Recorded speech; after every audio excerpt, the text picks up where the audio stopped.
That right there is Port Royal, 1715, the richest city in the Caribbean.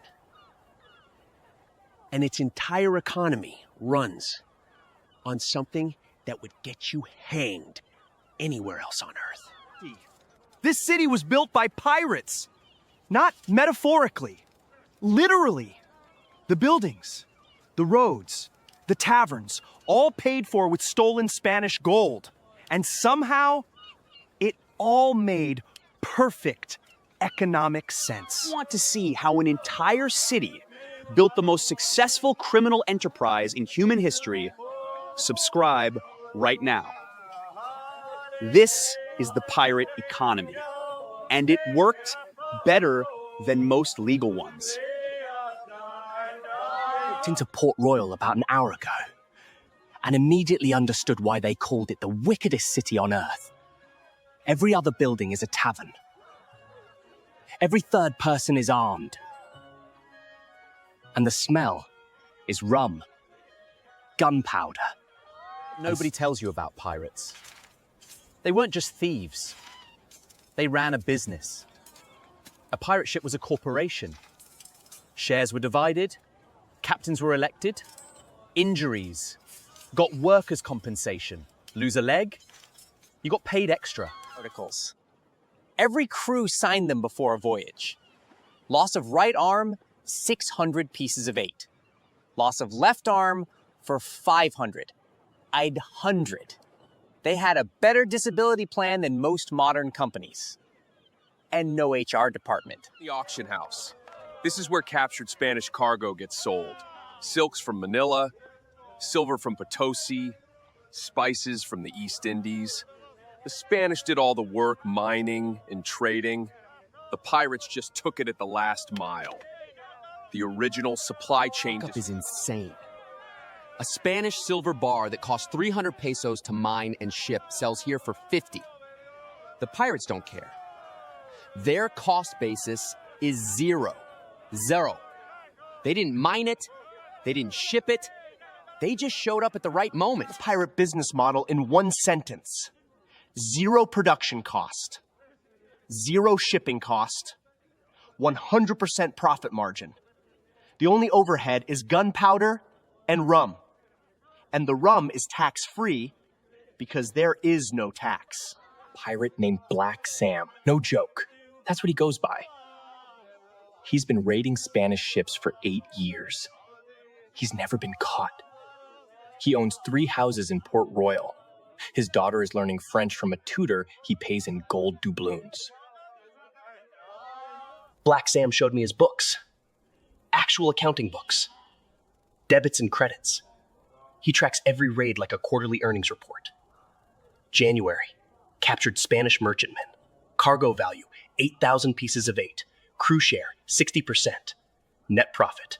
He reinvests the profits, buys faster ships, better cannons, pays informants in Havana and Cartagena to tell him when treasure ships are sailing. It's not piracy. It's logistics. With cannons. The genius of the pirate economy isn't the stealing. It's the laundering. Port Royal has merchants who specialize in making stolen goods look legitimate. New paperwork, new ownership history. Spanish silver becomes Jamaican silver, and the British Crown takes its cut. The British governor of Jamaica gets a percentage of every stolen cargo sold here. The Crown is literally in business with pirates. They call it privateering when they issue the license.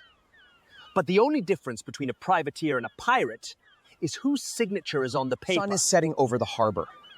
The taverns are filling up. And I'm starting to understand something uncomfortable. This criminal economy works better than most legal ones I've seen. It's faster, more efficient, and everyone gets paid. But then I walked past the harbor jail, and the other side of this economy hit me. Spanish sailors captured in raids, held for ransom. If nobody pays, sold into servitude. The pirate economy has a supply chain too, and some of it Sam doesn't deal in prisoners. He says it's bad business. Dead men don't testify, he told me. But not every pirate captain shares his business philosophy. Some of them diversified into human trafficking. The dark side of diversification. Leaving tonight. Black Sam's ship, the Revenge. He's heading for the Spanish Main. He invited me aboard for the send-off. The crew was singing. It felt like a corporate retreat with cutlasses. I asked Black Sam why he does it. He could retire. He has the money. He looked at me like I'd asked why water was wet. This isn't about the money, he said. The money is how you keep score. This is about never bowing to any man. When I understood. The pirate economy isn't about greed. It's about freedom. These men would rather risk death every day than spend one day bowing to a boss they never chose. The profit margin on freedom is infinite. The ship disappeared into the dark, and I stood on the dock for a long time, thinking about spreadsheets and pirate articles, about disability insurance and ransom economies, about a system that made more sense than it should. Here's what I learned in Port Royal. The line between a legitimate business and a criminal enterprise is thinner than you think. It's mostly about who writes the laws. The pirates didn't write the laws, but they built a better compensation package.